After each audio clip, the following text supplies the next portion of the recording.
Track taxi ஆப்பின் உத்தரவாதம். Trip cancellation இல்லை, extra payment இல்லை, நியாயமான கட்டணம். இதுவே ஃபாஸ்ட் ட்ராக் டாக்ஸி ஆப்பின் உத்தரவாதம்.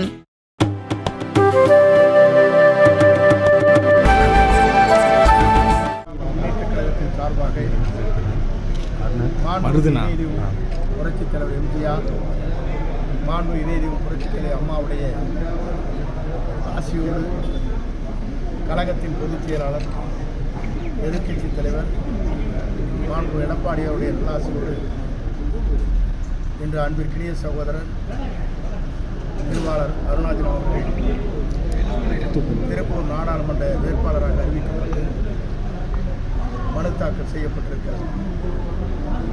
அனைத்து இந்திய அண்ணா திராவிட முன்னேற்றக் கழகத்தை பொறுத்தவரையிலும் ஒரு வரலாறு படைத்த இயக்கம். குறிப்பாக கொங்கு மண்டலம் என்பது அனைத்து இந்திய அண்ணா திராவிட முன்னேற்றக் கழகத்தின் வெற்றிக்கோட்டை என்பதை நிரூபித்து காட்டுகிற தேர்தலாக இந்த தேர்தல் அமையும். காரணம், புரட்சித் தலைவர் எம்ஜிஆர் அவர்களுக்கும் புரட்சித் தலைவர் அம்மா அவர்களுக்கும் இந்த பகுதியில் இருக்கிற மக்கள் அரணாக இருந்து காத்து ஆட்சி கட்டளை அமர்வதற்கு உறுதுணையாக இருந்த மக்கள் என்பதையும் நாம் அறிவோம். கழகத்தை பொறுத்தவரையிலும், நம்முடைய கூட்டணியை பொறுத்தவரையிலும் தன்னலம் கருதாது இந்த இயக்கத்திற்காக அனைத்து இந்திய அண்ணா திராவிட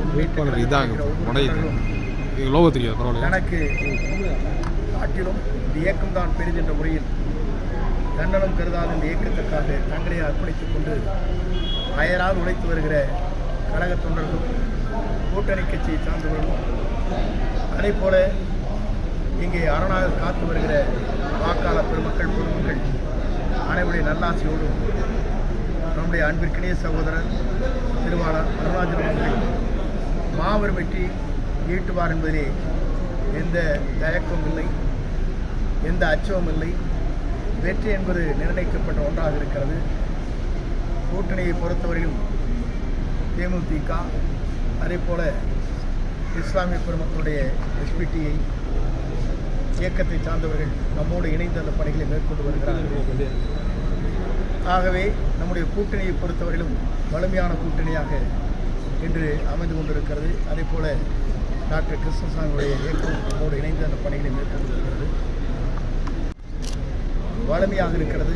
நம்முடைய கூட்டணியும் இணைகிற போது இன்னும் வலிமை சேர்க்கிற வகையில் இது அமையும். ஆகவே தான் அனைத்து இந்திய அண்ணா திராவிட முன்னேற்றக் கழகம் என்பது இந்த முறை நாடாளுமன்ற தொகுதியில் வெற்றி என்பது நிர்ணயிக்கப்பட்ட ஒன்றாக அமையும் என்பதை நான் இந்த நேரத்தை தெரிவித்துக் கொள்கிறேன். இதற்காக அரும்படி ஆகுகிற நம்முடைய கழகத் தோழர்கள், தோழமை கட்சியை சார்ந்தவர்கள் இதுவரையிலும் வாக்களித்து மாபெரும் வெற்றி தமிழகத்துக்கு பெருமை சேர்த்திருக்கிற அந்த மக்கள் அனைவருக்கும் கோடான கோடி நன்றி வழங்கும் அவர்களுடைய பாதங்களுக்கு நான் தெரிவித்து, வெற்றி என்பது நிர்ணயிக்கப்பட்ட ஒன்று என்பதை மகிழ்ச்சியோடு நான் தெரிவித்துக் கொள்கிறேன்.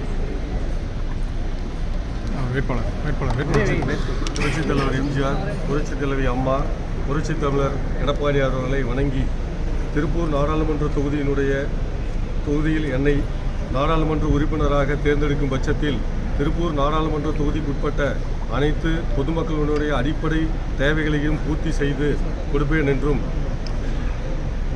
பெருந்துறை, கோபிச்செட்டிப்பாளையம், பவானி, அந்தியூர் போன்ற பகுதியில் அதிக விவசாயம் நிறைந்த பகுதியில் அவர்களுடைய பிரச்சனைகளையும் தீர்த்து வைப்பேன் என்று உறுதி கூறுகிறேன். மற்றும் திருப்பூரில் உள்ள பின்னலாடை நிறுவனங்கள் தொழில் மிகவும் பாதிக்கப்பட்டுள்ளது.